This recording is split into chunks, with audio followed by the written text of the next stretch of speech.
విభాగాలు ఎదుర్కొన్న అధికారుల కేసులపై ప్రత్యేక శ్రద్ధ 17 మంది రెవెన్యూ అధికారులపై తీవ్ర కేసులు నేడు మంత్రి విచారణ ఎన్నికల ముందు శరవేగంగా ప్రక్రియ 2 నోటీసులు 5వ తేదీన విచారణ రెవెన్యూ వర్గాల అనుమానాలు తహసీల్దార్ హత్యపై తీవ్ర స్పందనేది అన్నటువంటి వార్తని హైలైట్ చేశారు. ఇకపోతే జనంలోకి వెళ్లాల్సిందే హ్యాట్రిక్ అంటూ ఏమరపాటొద్దు రాజకీయ విశ్లేషణలు నమ్మొద్దు కేంద్ర మంత్రులకు మోడీ హెచ్చరిక మన విజయాలు ప్రచారం చేసుకోవాలి ప్రజలను ఓటేసేందుకు తీసుకురావాలి మిత్రులను కూడగట్టుకోవాలి ఇలా చేయకనే 2004లో దెబ్బతిన్న నేతలకు మోడీ అమిత్ షా కర్తవ్య బోధ చేశారన్నటువంటి వార్తని హైలైట్ చేశారు. లేకపోతే రుణాల రీషెడ్యూల్ ఇంకెప్పుడు కరువు తుఫాన్ ప్రభావిత ప్రాంతాల రైతుల దైన్యం వరుస విపత్తులు నష్టాలతో అప్పుల ఊబిలోకి కౌలు రైతుల పరిస్థితి మరీ దారుణం ఏడాదైనా సాయం అందుతుందని కొండంత ఆశ ఓటాన్ అకౌంట్ బడ్జెట్లో ప్రకటిస్తారో లేదో అంటూ వాళ్ళకి డబ్బులు ఇవ్వలేదు అన్నటువంటి కోణాన్ని ఇక్కడ హైలైట్ చేశారు. లేకపోతే కళ్ళ ముందే కుప్ప కూలింది అంటూ పేక మేడల్లో కూలిపోయిన 3 అంతస్తుల భవనం 4 రోజుల క్రితం వరకు అందులో లాడ్జీ నిర్వహణ పక్కనే భవనం నిర్మాణానికి పునాదులతో ఒరుగుదల ముందు జాగ్రత్తగా లాడ్జీని ఖాళీ చేసిన నిర్వాహకుడు 3 అంతస్తుల భవనం పేక మేడల కుప్పకూలింది. ప్రకాశం జిల్లా డోర్నాల్లోని షిర్డీ సాయిబాబా మందిరం సమీపంలో శ్రీశైలం రోడ్లో జరిగిన ఈ ఘటన దాదాపు 1 కోటి వరకు నష్టం వాటిల్లినట్టు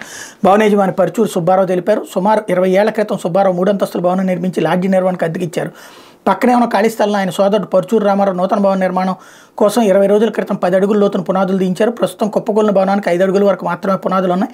పైగా నూతన భవనం కోసం తీసిన పునాదుల్లోకి లాడ్జీ నుంచి వ్యర్థపు నీరు వచ్చి చేరుతుంది. దీంతో మట్టిలో పటుత్వం తగ్గి పాత భవనం వైపును కొరిగింది. ఆందోళన చెందిన లాడ్జీ నిర్వాహకుడు 4 రోజుల క్రితమే నిర్వహణ నిలిపివేశారు. ప్రస్తుతం అందులో ఎవరూ ఉండటం లేదు. ఆదివారం తెల్లవారుజామున ఆకస్మికంగా ఈ భవనం కుప్పకూలింది అన్నటువంటి వార్తని హైలైట్ చేశారు. లేకపోతే